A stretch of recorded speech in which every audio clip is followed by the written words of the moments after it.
Ол өнерлі отбасында дүниеге келді. Әкесінің беделінің арқасында кішкентайынан не ішемін, не киемін деген жоқ, еркелеп өсті. Білдей бір өнер ордасына оқуға түсті. Сол оқу орнында ғой Алмаспен танысты. Тобындағы ең сырбаз, сүйкімді жігіт бұның назарына бірден ілікті. Оның да әкесі өнерден құралақан азамат емес екен. Соны ойлағанда Айнұрдың Алмасқа деген сезімі өрши түскендей болған. Сүйіспеншіліктері сондай, басқаларды олардың махаббатына қызыға қарайтын.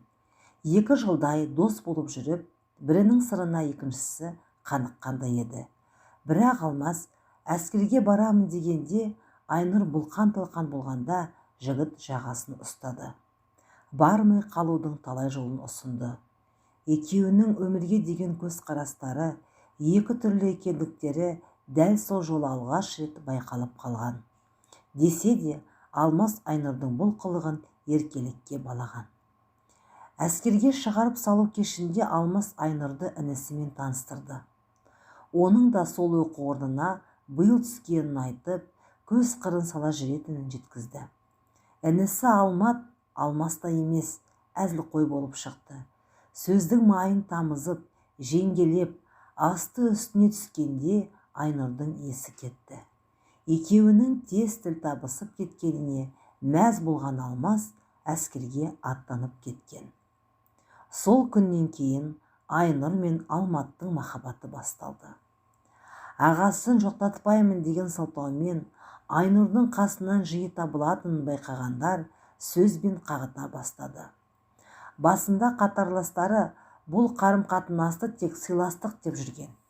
Бірақ бұл екеудің жүрісінен секем алғандар ақыры шындықтың бетін ашты. Енді Айнұр өзінен 2 жас кіші Алматпен ара қатынасын жасырып жабудың қажеті жоқ деп шешті. Бұл уақытта сезімге еліткен Айнұр жеңгелеп жүрген болашақ қайнысымен бір төсекте бастары қосылып үлгерген еді. Екеуі де Алмастың қайтып ораларын ескермеді. Айнұр өзі жас.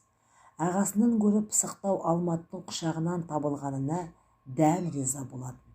Іштей осыған тұрмысқа шығамын деп шешіп те қойған. Бірақ әскери борышын өтеп қайтқан Алмас оқуға оралғанда бәрі қалпына түскендейді. Айнұрдың бұрғынан да құлпыра түскеніне тамсанған Алмас оның бойындағы өзгерісті байқамады. Бүгінде махаббаттың жоқтығы, сенім мен сезімнің айырмасы турасында айтқандарына да мән беріп жатпады. Алмат та, Айнұр да араларындағы байланыс турасында ештеңе айта алмаған. Есесіне араға ай салып, Ұзынқұлақтан Алмастың өзі есітті. Бұлқан-талқан болып келіп інісінің жағасына жармасты. Ол қыз қарсы болмай тұрса, менің кінәм не? Деп ақталған болды. Ал Айнұр, мен сені емес, оны сүйемін, деп жүрегіне жара салды. Төбесінен жай түскендей, есеңгіреген Алмас жолында кездескен қыз атаулыға қырғидай тиетін әдет тапты. Осылайша Айнұрға деген сағыныш сезімінің күл паршасын шығарғысы келгендей.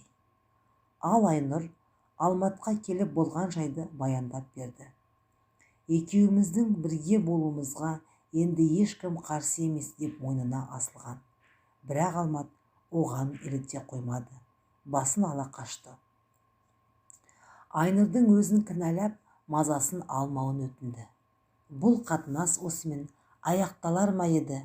Араға апта салып, өзінің жүкті екендігіне көз жеткен Айнұр Алматты тағы мазалады. Бұл жолы жоспары іске асады деп ойлаған. Өмірдің қам-қиғар сәйкестігі ме, Алмат үйленейін деп жатқанын жеткізді. Айнұрдан бөлек өзі қатарлас тағы бір қызбен жүрген екен. Оның да аяғы ауыр. Әке-шешелері хабардар болып, кеше ғана сөз байласып кетіпті. Сол сенбіде ойнақтап жүрген Алматқа да тұсау салынып үйлі болды. Ал бір үйдің 2 баласының құшағына кезек-кезек құлап жүріп, Айнұр жалғыз қалды. Жоқ, жалғыз емес, қызымен. 7 айдан соң қыз босанған.